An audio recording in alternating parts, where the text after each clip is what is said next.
Bonjour à tous, bienvenue dans cette nouvelle édition. On démarre avec les hommages au Premier ministre Ahmed Bakayoko. De décembre 2010 à juillet 2018, Ahmed Bakayoko a occupé la fonction de ministre d'État, ministre de l'Intérieur et de la Sécurité. Un moment mis à profit pour apporter d'importantes réformes dans les collectivités. Des réformes qui ont porté des fruits aujourd'hui pour le bon fonctionnement des mairies et des régions. À titre d'exemple, la revalorisation salariale des agents municipaux et régionaux et surtout l'augmentation du nombre de communes en Côte d'Ivoire. Aujourd'hui, ces élus locaux se souviennent des efforts du ministre d'État d'alors pour la restauration de l'autorité de l'État sur toute l'étendue du territoire national. Vous les entendrez dans nos prochaines éditions. La communauté ivoirienne en Afrique du Sud, avec à sa tête l'ambassadeur Sakaria Koné, rend hommage au Premier ministre Ahmed Bakayoko. Le deuil national a été respecté dans cette représentation diplomatique ivoirienne. C'est ce que nous rapporte Didier Nguessan. Ambassade de la Côte d'Ivoire en Afrique du Sud. L'instant est solennel. Son Excellence Sakaria Koné, entouré de ses collaborateurs, assiste à la mise en berne du drapeau ivoirien en présence de la communauté ivoirienne en Afrique du Sud. Une cérémonie militaire qui fait suite au décret présidentiel du 11 mars dernier portant déclaration de 8 jours de deuil national en raison du décès du Premier ministre Ahmed Bakayoko.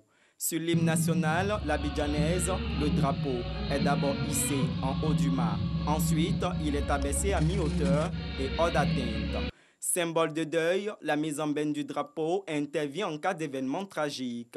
Elle est exécutée aussi bien sur le territoire national que dans les représentations diplomatiques. 2 cas d'effondrement d'immeubles en un mois dans la commune de Cocody, dont un avec une dizaine de pertes en vie humaine. Le ministre de la Construction, du Logement et de l'Urbanisme, Bruno Namagné-Koné, était sur les lieux de ces 2 sinistres ce lundi 22 mars 2021. Il est allé toucher du doigt la réalité de ce drame et réconforter les victimes. Le ministre a profité de cette occasion pour appeler les maîtres d'ouvrage à plus de civisme et de responsabilité dans la construction des bâtiments.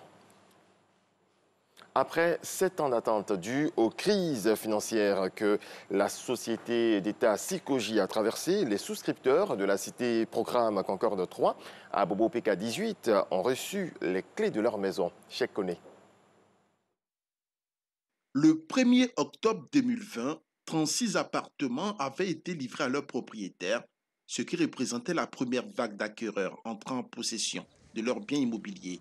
Tout comme à la première vague, les acquéreurs de cette seconde vague n'ont pu cacher leur joie et leur émotion d'être propriétaires après 7 ans d'attente. Ma joie, vraiment, elle est indescriptible.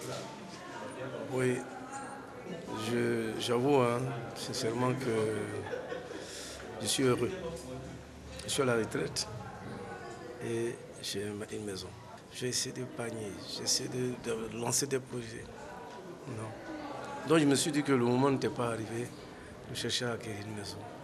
Et c'est quand j'ai fini de travailler, j'ai arrêté de travailler et que Dieu a permis que je puisse avoir l'appartement. Je félicite mon mari d'abord qui m'a offert une grande maison. Un toit à Abidjan, c'est pas facile. Donc je suis très très heureuse. La remise symbolique des clés aux acquéreurs de la deuxième vague du programme Concorde 3 s'est faite en présence du directeur général adjoint de la Sikoji, qui a rassuré l'ensemble des souscripteurs de ce programme. Chaque fois, comme l'avait dit notre directeur général, M. Boaké Fofana, en octobre dernier, chaque trimestre, nous allons donc avoir en moyenne une vingtaine, trentaine de logements, de clés à remettre aux acquéreurs jusqu'à l'achèvement complet du programme Concorde. Le programme Concorde 3 est un ensemble de 376 logements repartis dans des triplex et des immeubles R+4. Il est situé dans la commune d'Abobo, au quartier PK18, sur la route d'Anyama. Lutte contre le travail des enfants dans les plantations de cacao. L'ONG Les Amis de San Pedro, qui fait la promotion du cacao ivoirien en Europe, sensibilise les producteurs. Une rencontre a eu lieu dans le village de Bida, dans la sous-préfecture de Gabiadji. Le compte-rendu de Sam Conan. Dans le village de Bida, dans la sous-préfecture de Gabiadji, les producteurs de cacao ont été sensibilisés sur le travail des enfants dans la cacaoculture. Pour le président de l'ONG Les Amis de San Pedro, qui fait la promotion du cacao ivoirien en Europe, il faut faire la part des choses. Un enfant peut aller au champ, mais il y a des tâches légères. C'est ce qu'on appelle le travail socialisant. Même en Europe, même les enfants en 3e, ils font des stages dans les entreprises pour apprendre le travail socialisant. Nous en faisons ici aussi dans le cacao. Un enfant ne peut pas faire l'abattage des arbres, il ne peut pas faire le dépouchage, il peut aider au piquetage. Ça, c'est des tâches légères. Et ça lui permet de comprendre la vie. Et puis quand il va à l'école, il devient plus fort. Parce qu'après, il peut être l'héritier de la plantation de son papa pour pouvoir pérenniser le cacao. Le fait de venir nous dire que nos enfants ne doivent pas travailler assez dur dans nos plantations, nous pensons que c'est une bonne chose. Il faut sensibiliser dans ce sens-là. Les enfants ont le droit d'aller à l'école. Le cacao ivoirien, de la pépinière à la fabrication du chocolat, en passant par la cueillette, l'écabossage et le séchage, un film documentaire retraçant le processus présenté aux élèves qui ont eu l'occasion de déguster du chocolat et de recevoir des ouvrages. La Côte d'Ivoire aujourd'hui est en phase de transformation de sa masse de cacao. Donc il faut bien des consommateurs. Donc ces enfants ont apprécié le chocolat qu'on leur a donné, ça leur donne goût au chocolat. Et en plus, on a appris les vertus du chocolat. Le chocolat qu'on nous a partagé, c'était bien. Et c'était de la bonne qualité.